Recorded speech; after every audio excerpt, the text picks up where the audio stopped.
pack up and ride with me for the first time in a month. I cannot believe it. I cannot believe it's been a month since I made one of these videos.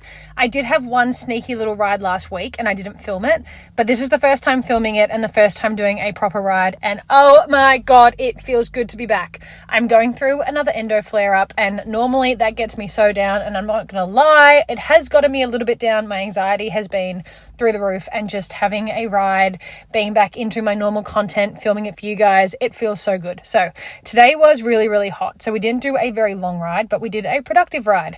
I jumped on, I warmed up. I got the worst sunburn the other day, so I'm being very sun smart with my little helmet visor. I feel very fancy, but it's not very aesthetic, I'm not gonna lie. Once I warmed up, I set up some poles, which Winnie decided to block me setting the poles up. So instead of seeing me space out poles, you get to look at Winnie's fabulous backside. Then it was time to jump on and do some pole work.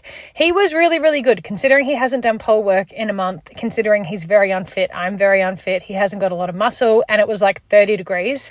He was so lovely. He tried so hard. I was really happy with him.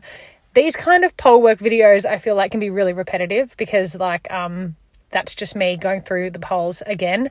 But seeing the improvement and how this horse carries himself over poles is so nice. I then tried to move my camera on him without getting off, and that didn't really work. Now, I did this blind, let me tell you, because even though my visor is actually on quite securely, looking back on these videos, it was like flapping in the wind and making these noises, and it was kind of moving around, and it felt like at any moment it was just going to go flying off my head. So I spent half the time looking down to try and make the wind like push it back onto my head, if that makes sense. But even despite all that, Winnie was an absolute champion. He was the best. He gave me such a beautiful ride. Then I stretched him out, and on hot days, a hand walk is a non-negotiable.